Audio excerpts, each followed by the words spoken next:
हे what's up guys, welcome back once again. दोस्तों, आज की कहानी जो एक्सप्लेन करने जा रहे हैं वो एक पिता और उसके बच्चों की बहुत ही इमोशनल कहानी है। तो चलिए शुरू करते हैं। अमेरिका का एक घना जंगल दिखाया जाता है जहाँ पर हम एक डियर को देखते हैं। तभी एक शिकारी आकर उसे पकड़ लेता है और फिर उसे मार देता है। देने के करके हम वहाँ पर कई लोगों को बाहर आते हुए देखते हैं जो कि बहुत ही ज्यादा खुश थे। उसमें से एक आदमी का नाम है बेन, जो कि इन सभी का पिता है। जी हाँ, ये सभी उसके बच्चे हैं और ये इन्हें पिछले 16 सालों से यहाँ पर लेकर रह रहा है। उसका मानना है कि जो शिक्षा स्कूल और कॉलेज में दी जाती है उसका असल जिंदगी में कोई मतलब नहीं है, इसीलिए वो खुद के तरीके से शहर की आबो हवा से दूर अपने बच्चों के साथ यहाँ पर रहता है। इस कहानी में हमें यह देखने को मिलेगा कि कैसे कुछ लोग की दुनिया से कटकर पेड़ पौधों के बीच में रहकर भी खुश हैं, वो भी बिना किसी इंटरनेट, कार या फिर किसी मोबाइल के। ऐसे ही कुछ कई 100 सालों पहले लोग रहा करते थे, लेकिन फिर धीरे धीरे आबादी बढ़ने लगी और अब इन पेड़ों की जगह पर रोड्स और हाईवे बनने लगे। वही हम कहानी पर आते हैं। वो सारे लोग उस हिरन को लेकर अपने घर की ओर निकल जाते हैं। जी हाँ, इन्होंने यहाँ पर अपना रहने का पूरा इंतजाम कर रखा है। बेन सभी से कहता है कि जो कुछ भी जिसका काम बचा हुआ है वो उन्हें फटाफट से पूरा कर ले, क्योंकि उसके बाद उन्हें योगा और ट्रेनिंग भी करनी है। वो सभी अपने कामों में लग जाते हैं, जैसे किसी को पानी लाना है, किसी को आग जलानी है और किसी को खाना बनाना है। सभी को सब कुछ खत्म करके ट्रेनिंग के लिए चले जाते हैं, जहाँ बेन उन्हें लड़ना सिखाता है कि कैसे वो खुद को सेफ रख सकते हैं इस जंगल में। उसके बाद वो सभी एक जगह बैठकर योगा भी करते हैं। दोस्तों, ये कहानी जैसे जैसे आगे बढ़ेगी आपको कुछ न कुछ सीखते हुए जरूर ले जाएगी, आपको कुछ न कुछ सिखाते हुए जरूर जाएगी। अब रात होने पर पूरा परिवार आराम से बॉन फायर के पास बैठा रहता है। सभी के हाथों में मोटी मोटी किताबें थी जो हर टॉपिक पर थी और उनका ये हर दिन का रूटीन है उसे पूरा पढ़ लेना। और उसके बाद जॉन उनसे उन्हीं बुक के बारे में सवाल पूछता है और वो एक एक करके सभी सवालों के जवाब भी दे देते, क्योंकि वो पढ़ाई में बहुत ही ज्यादा तेज थे, कोई डिस्ट्रैक्शन नहीं थी।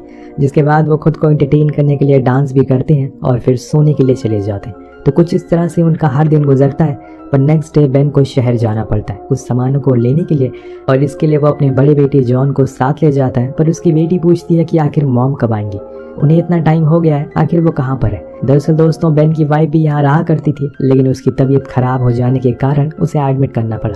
अब दोनों निकल जाते हैं और पहुंचते हैं एक पोस्ट ऑफिस पर, जहाँ के लॉकर में जॉन के लिए बड़े बड़े कॉलेज से अपॉइंटमेंट लेटर आए। वो उसे सिटी बुला रहे थे पढ़ने के लिए, लेकिन वो अपने डैड की वजह से मजबूर है। उसके चेहरे से हम जान पाते हैं कि वो वहाँ जाना चाहता है।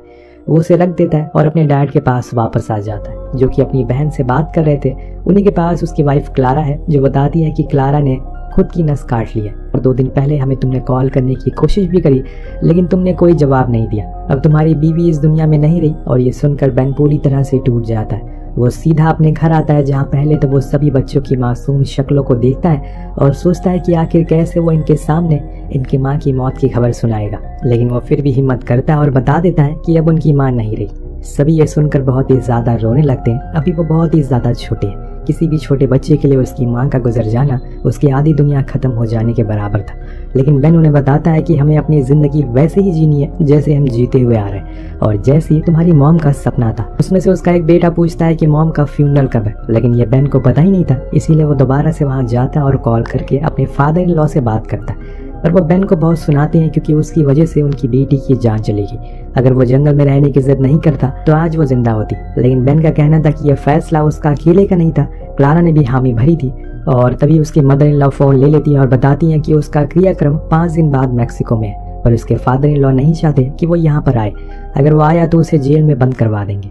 इसलिए बेन उनकी बात को मान लेता है और अपने बच्चों के लिए अपनी बीवी को आखिरी बार देखने से भी मना कर देता है। वहीं घर पर उसकी सभी राह देख रहे थे। सभी को यकीन था कि वो अपनी माँ को आखिरी बार देखने जरूर जाएंगे, लेकिन बेन मना कर देता है और कहता है कि हम नहीं जाने वाले, क्योंकि अगर मैं वहाँ पर गया तो वो लोग मुझे जेल में डाल देंगे और तुम्हारी माँ का सपना अधूरा रह जाएगा। अब अगले दिन जब वो ट्रेनिंग के लिए उठता है तो देखता है कि बाहर उसके बच्चे बैग पैक किए हुए बैठे हैं। उन सभी ने जिद बांध रखी है कि उन्हें अपनी माँ को आखिरी बार देखना है, लेकिन बेन फिर भी मना कर देता है और उन सभी को क्लाइंबिंग की ट्रेनिंग देने के लिए एक खड़े पहाड़ पर ले जाकर आता है।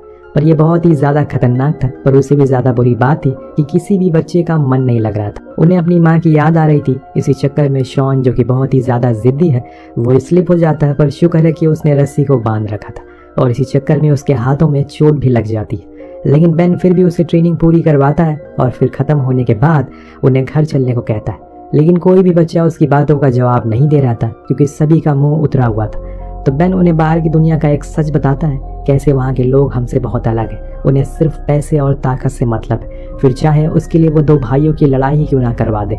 वहाँ पर सिर्फ अमीरों का राज चलता है, जिन्हें लगता है कि गरीब सिर्फ एक नाली का कीड़ा है और उन्हें जीने का कोई हक नहीं है। लेकिन तुम लोग उदास मत हो, हम जरूर जाएंगे। अब उसकी ये शब्द सुनकर सभी खुशी हमारे पागल हो जाते हैं और बस से निकल जाते हैं। मेक्सिको के बीच रास्ते में वो सभी एक दूसरे से बातें करते हैं, अपनी माँ की उन यादों को याद करते हैं। मेक्सिको के बीच रास्ते में वो सभी एक दूसरे से बातें करते हैं, अपनी माँ की उन यादों को याद करते हैं जो कभी उन्होंने उनके साथ बैठकर बिताई थी। अभी रास्ता बहुत ही लंबा होता है और इसीलिए वो अपने बच्चों के कुछ बहुत ही अजीब सवालों के जवाब देता है और कुछ मेन टॉपिक के ऊपर भी बात करता है जिसके बारे में उन्हें अभी तक कोई भी जानकारी नहीं थी, जैसे कि रिप्रोडक्शन। अब सुबह से शाम हो जाती है और फिर रात। ये लोग बस को साइड में खड़ा करके उसी में सो जाते हैं और फिर अगले दिन बेन बैंक जाकर कुछ पैसे निकालता है। लेकिन जब उसके बच्चे वहाँ शहर के मोटे हुए लोगों को देखते हैं तो हैरान हो जाते हैं और अपने डैड से पूछते हैं कि ये ऐसे क्यों दिख रहे हैं। तो बेन कहता है कि ये सब नाम के इंसान हैं, ये लोग किसी सांड से कम नहीं है। इन लोगों का काम बस सोना और खाना होता है। पैसे निकालने के बाद ये कुछ खाने के लिए एक रेस्टोरेंट में जाते हैं जो कि इनके लिए बहुत ही नया अनुभव था। उसकी छोटी बेटी पूछती है कि पापा ये कोल्ड ड्रिंक क्या होती है। तो बेन कहता है कि जहरीला पानी, जिसे सभी हंसने लगते हैं और फिर वहां से उठकर चले जाते हैं क्योंकि वहां पर कोई भी चीज हेल्दी नहीं थी। उसकी दूसरी बेटी एलन तो वो तो शिकार करने के लिए वहीं खेत में चल रही कुछ बैलों को मारने की भी सोचती है, लेकिन बेन मना कर देता है क्योंकि ये जंगल नहीं है, वो ऐसे खुले में शिकार नहीं कर सकते। अब इन्हें कुछ ना कुछ तो खाना ही होता है। इसीलिए बेन पास के एक ग्रोसरी स्टोर में जाता है और वहां पर रखे कुछ हेल्थी चीजों को लेने लगता है। लेकिन इतने में उसके हाथ कांपना शुरू कर देते हैं और वो वहीं गिर जाता है। उसे हार्ट अटैक आ गया था।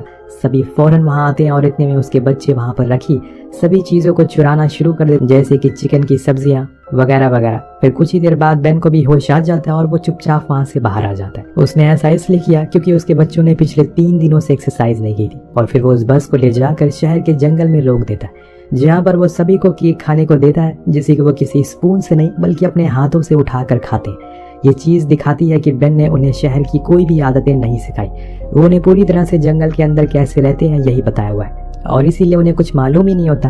अब केक खत्म हो जाने के बाद वो सभी को कुछ गिफ्ट देते हैं और एलन को एक आर्चरी गिफ्ट में मिलती है क्योंकि उसे शिकार करना बहुत ही ज्यादा पसंद है। और फिर वहां से वो बेन की बहन एनी के पास जाते हैं जो उसका इंतजार कर रही होती है। उनके पहुंचते ही वो उनका अच्छे से वेलकम करती है और फिर वो सभी साथ में बैठकर खाना भी खाते हैं, जहाँ पर बेन अपने बच्चों को वाइन देने लगता है, जिसे देखकर एनी उसे ऐसा करने से मना करती है। लेकिन वो कहता है कि इसमें गलत क्या है, वाइन एक अच्छी ड्रिंक है और इससे डाइजेस्टिव सिस्टम अच्छा होता है और कई शहरों में इसे बच्चों को भी दिया जाता है पीने के लिए। अब उसकी बहन उसकी इन हरकतों से कुछ खास खुश नहीं थी पर कुछ कहती नहीं है। और फिर ऐसे ही बात को लेकर रानी का बेटा जॉन से नाइकी शूज के बारे में पूछता है पर उसे तो कुछ पता ही नहीं होता ऐसा कुछ भी होता है। जैसे सुनकर वो लड़के उसका मजाक बनाने लगते हैं और फिर उसका छोटा भाई बेन की वाइफ के बारे में पूछता है आखिर वो कैसे मर गई। तो उसकी मॉम यानी कि एनी बताती है कि उनकी तबीयत बहुत ज्यादा खराब थी, इसीलिए डॉक्टर उन्हें बचा नहीं पाए। पर बेन को ये सही नहीं लगता, इसीलिए वो सच बता देता है कि वो एक मानसिक संतुलन से बीमार थी, इसीलिए उन्होंने खुद को मार लिया। अब चीजें हद से ज्यादा पार हो गई थी, इसीलिए एनी वहां से उठकर चली जाती है और फिर उसका पूरा परिवार देर रात जब सब सो जाते हैं तो बेन एनी से कहता है कि मैं हमेशा सच बोलता हूँ अपने बच्चों से, चाहे वो बात कितनी ही गंभीर क्यों ना हो। वो उनकी माँ है और उन्हें भी जानने का हक है कि उसकी मौत कैसे हो। तभी उसके बच्चे रूम से बाहर अपने बिस्तरों को लेकर गार्डन में सोने के लिए आ जाते क्योंकि उन्हें इन माचीज के डिब्बों में सोने की कोई आदत नहीं है। वो हमेशा से खुली जगहों में सोते हुए आ रहे हैं। और तब वो उसके दोनों बेटों को बुलाता है और उसे एक लॉ के बारे में पूछता है तो वो आंसर तो छोड़ो, उन्होंने उसके बारे में सुना तक नहीं था। जिसके बाद बेन अपनी सबसे छोटी बेटी को बुलाता है और सेम सवाल उसे पूछता है जो बिना रुके उसकी पूरी डेफिनेशन बता देती है। देन बेन उन दोनों से कहता है कि दुनिया वालों को लगता है कि अगर बच्चे स्कूल जाएंगे तभी सब कुछ सीख सकेंगे, लेकिन मैं तुम्हें बता दूं कि मैंने इन 10 सालों में अपने बच्चों को इतनी सीख दे दी है कि वो किसी भी टॉपर को फेल कर सकते हैं। जिस दुनिया में आप लोग रहते हैं वो नकली है, अंदर से खोखली है। ये सब बातें सुनकर एनी उसे माफी मांगती है और फिर ये लोग वहाँ से मैक्सिको की ओर निकल जाते हैं। पर इनकी मंजिल अभी भी थोड़ी दूरी पर है, इसीलिए एक जगह रुक कर थोड़ा आराम करते हैं। वहीं जॉन थोड़ी सी एक्सरसाइज करना शुरू कर देता है, जिससे एक मेलेनी नाम की लड़की उसे देखती रहती। कुछ देर हो जाने के बाद वो उसके पास आती है और उससे बातें करना शुरू कर देती है। जॉन खुद का नाम बताता है, पर जब वो उसे पूछती है कि वो कहाँ रहता है तो जॉन कहता है कि जंगल में। ये सुनकर वो हंसने लगती है, उसे लगता है कि वो मजाक कर रहा है, पर उसे क्या ही पता था कि वो सच कह रहा है। उसी रात वो दोनों बातें करते करते किस करना शुरू कर देते हैं, लेकिन तभी जॉन पीछे हट जाता है क्योंकि वहाँ उसकी मॉम आ गई थी और वो उसे सीधा खुद की वाइफ बनने के लिए कह देता है, मतलब प्रपोज करने से पहले, और बोलता है कि वो बहुत सारे बच्चे पैदा करेंगे। जॉन दोस्तों अभी मासूम है, उसे कुछ भी पता नहीं है, कुछ आइडिया नहीं है कि असल में इस दुनिया में क्या होता है और ऐसे मौके पर क्या बोलना चाहिए। इसीलिए मेलेनी की मॉम उस पर हंसने लगती है, लेकिन उनकी बातें ज्यादा दिन नहीं चलती क्योंकि अगले दिन ही उन्हें उस जगह को छोड़कर जाना पड़ता है। सभी बच्चों ने पहली बार इन रोड्स को देखा, इन गार्डन्स को देखा है और बड़े बड़े लोगों को, इसीलिए उन्हें कुछ आइडिया नहीं होता कि असल में कौन सी जगह पर क्या पहनना चाहिए और क्या नहीं। वो चर्च के अंदर जाते हैं जहाँ पर क्लार्क का फ्यूनरल हो रहा था। वहाँ ये पूरा परिवार किसी डिस्को क्लब वाले कपड़े पहनकर कबीर सिंह वाली एंट्री मारते हैं, जिसके बाद बेन सबसे पहले माइक पर बोलता है कि उसकी बीवी ने क्रिश्चियन धर्म को छोड़कर बौद्ध धर्म अपना लिया है, इसीलिए उसे दफनाया नहीं बल्कि उसका क्रियाक्रम होगा। ये बातें सुनकर उसके फादर इन लॉ गुस्से में आ जाते हैं और वहाँ के गार्ड्स उसे बाहर फेंक देते हैं, साथ में उसके बच्चों को भी। लेकिन जब प्रेयर खत्म हो जाती है तो उसके फादर इन लॉ आकर उससे कहते हैं कि तुम मेरी बेटी के अंतिम संस्कार में नहीं आओगे, लेकिन हाँ उसके बच्चे आ सकते हैं। अब ये बात बेन को बुरी लग जाती है, इसीलिए वो जबरदस्ती वहाँ से जाने लगता है, पर उसके बच्चे रोना शुरू कर देते हैं और कहते हैं कि डैड, हमने पहले अपनी माँ को खो दिया है, अब आपको नहीं खोना चाहते, चलिए घर चलते हैं। बेन अपने बच्चों की बात मान जाता है और यू टर्न ले लेता है। अब देर रात हम जॉन को अपने छोटे भाई से बात करते हुए देखते हैं, जो अपने पिता से सख्त नफरत करता है शुरू से ही, क्योंकि उसका मानना था कि उसके डैड की वजह से उसकी मॉम की मौत हुई है। उसने उन्हें बात करते हुए सुना था कि वो शहर जाना चाहती है, लेकिन डैड उन्हें जाने नहीं दिया करते थे। अब आप लोगों को लगता होगा कि वो एकदम सही है, पर अब जॉन को गुस्सा आ जाता है और वो उन सारे लेटर्स को ले जाकर अपने डैड के सामने रख देता है और कहता है कि देखिए, मॉम चाहती थी कि मैं किसी बड़े कॉलेज में पढ़ाई करूं और एक बड़ा इंसान बनूं। उन्होंने ही मेरा एंट्रेंस एग्जाम दिलवाया था, पर लेकिन आप कभी नहीं माने। तो बेन अपने बेटे से धीमी आवाज में कहता है कि मैंने तुम्हें 7 भाषाएं सिखाई है, क्वांटम फिजिक्स सिखाई है, तुम्हें टोकवांडो सिखाया, क्लाइंबिंग सिखाई है। इन सब के आगे कॉलेज की क्या औकात है कि कॉलेज हमारी जिंदगी का एक हिस्सा है। अगर तुम्हें कुछ बनना है तो कुछ हासिल करना है तो ठोकरें खाओ, यहाँ से वहाँ भागो, काम ढूंढो। उन्हें सी क्लासेस में बैठकर सिर्फ पेन चलाने से, पन्ने भरने से वो सपने कभी पूरे नहीं होंगे जो तुमने देखे हैं। तभी इन्हें पता चलता है कि शॉन वहाँ से भागकर अपने दादाजी के घर चला गया है और इसीलिए सभी वहाँ जाते हैं उसे लेने के लिए। लेकिन शॉन तो आने का नाम ही नहीं ले रहा था, यहाँ तक कि उसने अपने दादाजी से सब बता दिया था कि उसके डैड उसे खतरनाक पहाड़ों पर चढ़ाते हैं, रोज बहुत तकलीफ देते हैं, उसे वो स्कूल भी जाने नहीं देते। उसके दादाजी ने अब पुलिस बुला ली थी, इसीलिए बेन को वहाँ से जाना पड़ता है। लेकिन वो देर रात एक प्लान बनाता है और अपनी बड़ी बेटी को घर में घुसकर शॉन को लेकर आने को कहता है, जो कि वो बहुत ही आसानी से कर लेती है। पर अंधेरा होने की वजह से उसका पैर स्लिप हो जाता है और वो सीधा नीचे आकर गिरती है। उसे फौरन हॉस्पिटल ले जाया जाता है, जहाँ पर बेन को पता चलता है कि उसे हल्की सी चोट आई है गर्दन के नीचे। लेकिन दोस्तों, अब वो कभी अपने पैरों पर खड़ी नहीं हो पाएगी। ये बात बेन को इतनी ज्यादा चुभ जाती है कि जब उसकी बेटी थोड़ी ठीक हो जाती है, वो अपने सभी बच्चों को उसके दादाजी के घर छोड़ देता है और उनसे कहता है कि शायद एक दिन मेरी जिद की वजह से तुम लोग मेरी बीवी की तरह मुझसे अलग हो जाओ। मैं तुम पर बहुत ही ज्यादा जुल्म करता हूँ, इसीलिए आज से तुम लोग अपने दादाजी के पास रहोगे। अब उसके बच्चे उसे बहुत बोलते हैं कि हमें ये दुनिया पसंद नहीं है, यहाँ के लोग हमें समझ नहीं पाते। पर बेन ने ठान लिया था, इसीलिए वो उनके दादाजी से जाते जाते कह देता है कि उसके बड़े बेटे को बाहर जाकर पढ़ाई करनी है, ये उसकी माँ का सपना था और इसीलिए आप उसके सपने को जरूर पूरा करना प्लीज। ये बोलकर वो बस लेकर निकल जाता है। हम देख पाते हैं कि वो पूरे रास्ते बस रोता ही रहता है। एक बाप के लिए अपने बच्चों को ऐसे छोड़कर जाना आसान बात तो नहीं है, खासकर बेन के लिए। उसने अपनी पूरी जिंदगी अपने उन बच्चों को दे दी, जिसकी वजह से उसका कोई दोस्त नहीं है, ना कोई परिवार है, वो एकदम अकेला पड़ गया है। लेकिन अब वो क्या कर सकता है, इसीलिए वो वही जंगल की ओर निकल जाता है। अपनी दाढ़ी भी वो काट लेता है। दूसरी रात वो ऐसी आग के पास बैठकर रोना शुरू कर देता है। उसे अपने बच्चों की बहुत याद आ रही थी। वो खुद को बहुत रोकता है, लेकिन तभी वहाँ पर शॉन की आवाज आती है, डैड आपने अपनी दाढ़ी काट ली। जिसके बाद वो एक एक करके सभी बच्चे बाहर आ जाते हैं। दरअसल दोस्तों, वो बस में छुप कर यहाँ तक पहुंच आए थे। अब शॉन अपने पिता से गले लगकर कहता है कि मैंने आपको हमेशा गलत समझा और उसके लिए मैं आपसे माफी मांगता हूँ, लेकिन अब हम जिस काम को करने के लिए आए हैं वो उसे पूरा करके ही लौटेंगे।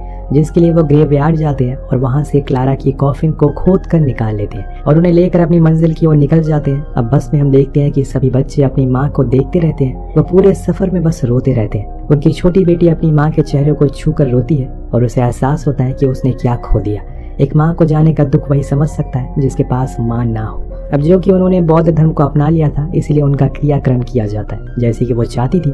वहाँ पर कोई भी दुखी नहीं था, सभी गाना गा रहे थे, क्योंकि क्लारा हमेशा से चाहती थी कि उसका फ्यूनरल ऐसे ही हो और सभी बच्चे उसे आखिरी अलविदा कह देते हैं। इसके बाद जॉन पूरी तरह से बदल जाता है, उसकी सोच बदल जाती है और अब वो अपने बड़े बेटे जॉन को बाहर भेजने के लिए भी मान जाता है। जाते हुए उससे कहता है कि तुम्हें हमेशा हर लड़की की इज्जत करनी है, चाहे वो कैसी भी हो। हमेशा कठिन रास्ता चुनना, क्योंकि आसान चुनने वाले ज्यादा दूर तक नहीं जा पाते। और हाँ, कभी खुद को मारने की कोशिश मत करना। उसे वो लोग छोड़कर अपने घर के लिए निकल जाते हैं, जो अब किसी जंगल में नहीं बल्कि एक गांव में था। वहाँ पर बेन ऑर्गेनिक सब्जियां उगाया करता था, जिसे बेचकर वो अपने बच्चों की स्कूल फीस भरता था। जी हाँ, उसने अपने बच्चों को स्कूल में दाखिला भी करवा दिया है और अब उसे कोई भी ऐसे काम नहीं करवाता जिससे उन्हें तकलीफ हो। इस पूरी कहानी के हर मोड़ पर आपको ये बताने की कोशिश की गई है कि इंसानों ने सोने की खोज के चक्कर में हीरे को बर्बाद कर दिया। यानी कि उसने अपने बड़े बड़े घर तो बना लिए, लेकिन उन जंगलों को बर्बाद कर दिया जहाँ से सुकून आपको किसी 7 स्टार होटल में भी नहीं मिलेगा। और यही आजकल हसदेव जंगल में भी हो रहा है, वहाँ पर भी पेड़ काटे जा रहे हैं माइनिंग के लिए। वेल, आपको कहानी कैसे लगी नीचे कमेंट करके जरूर बताएगा। मिलते हैं अगले वीडियो में। Peace out.